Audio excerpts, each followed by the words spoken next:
Imagine waking up tomorrow, and your country no longer exists.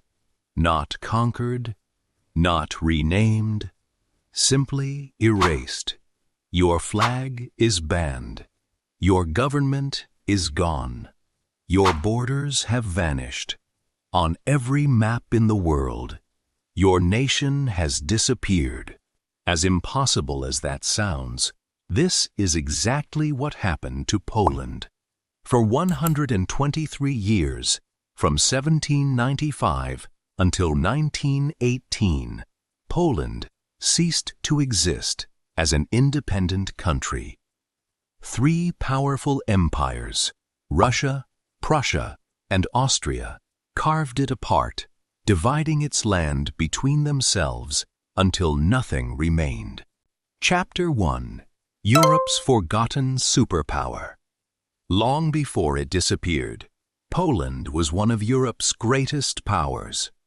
Together with Lithuania, it formed the Polish-Lithuanian Commonwealth, one of the largest countries on Earth, stretching from the Baltic Sea deep into Eastern Europe. It covered almost 1 million square kilometers and was home to millions of people from many cultures and religions. Warsaw was thriving. Trade flourished. Its armies were respected across Europe. In 1683, Polish King Jan III Sobieski led a charge that helped save Vienna from the Ottoman Empire, an event many historians consider a turning point in European history. But even great nations can fall. Chapter 2. The Slow Collapse. Unlike absolute monarchies such as Russia or France, Poland's king was elected by powerful nobles. Every noble had influence. Every major decision required agreement. What once seemed like freedom slowly became paralysis. Foreign powers realized they didn't need to invade Poland. They could simply manipulate its politics. While Poland argued, its neighbors grew stronger. Russia expanded. Prussia modernized its army. Austria strengthened its empire. And all three were watching the same prize: Poland. Chapter 3. The First Partition. In 1772, the impossible happened. Russia, Prussia, and Austria agreed to take huge sections of Poland for themselves.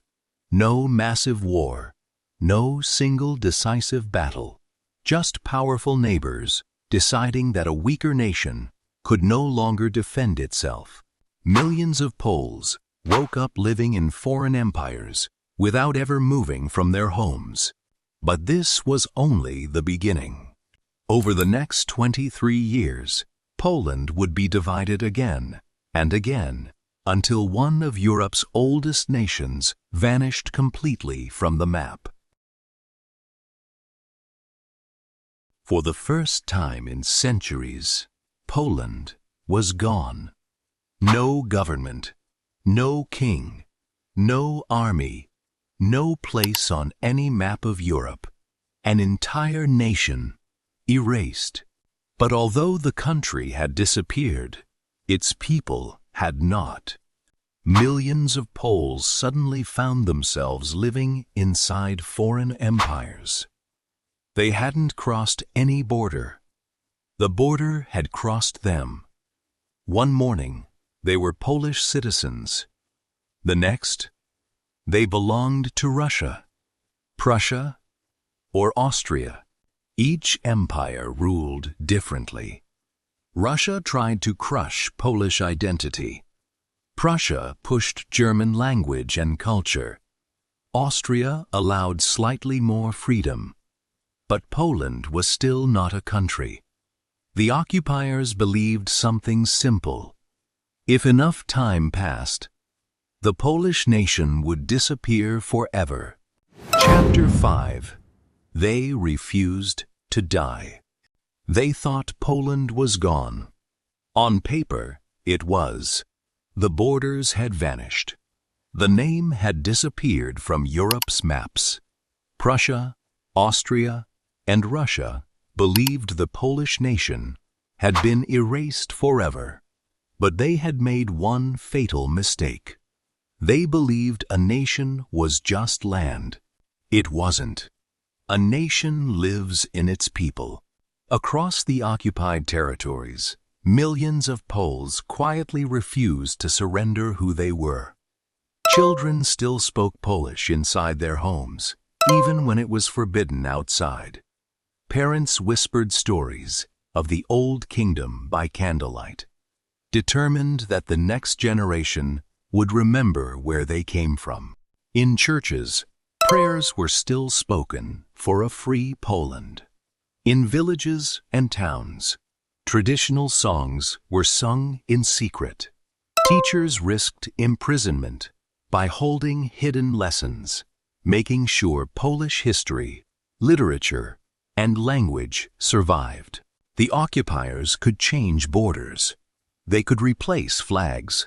They could rewrite laws, but they could not erase memory. Every attempt to destroy Polish identity only strengthened the determination to protect it. For 123 years, Poland existed without a state, but never without a people. Generation after generation carried the dream of freedom. Grandparents passed it to parents. Parents passed it to children. The belief that one day, somehow, Poland would return. The world may have forgotten the name on the map. The Polish people never did. They refused to become Prussians. They refused to become Russians. They refused to become Austrians. Above all, they refused to stop being Polish. And after more than a century of occupation, sacrifice, and unbreakable determination, the impossible was about to happen. Poland was coming back. For 123 years, they tried to erase a nation.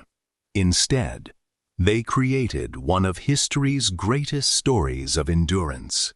Because a country can be divided, borders can be redrawn, maps can be rewritten, but as long as a people remember who they are, a nation can never truly disappear.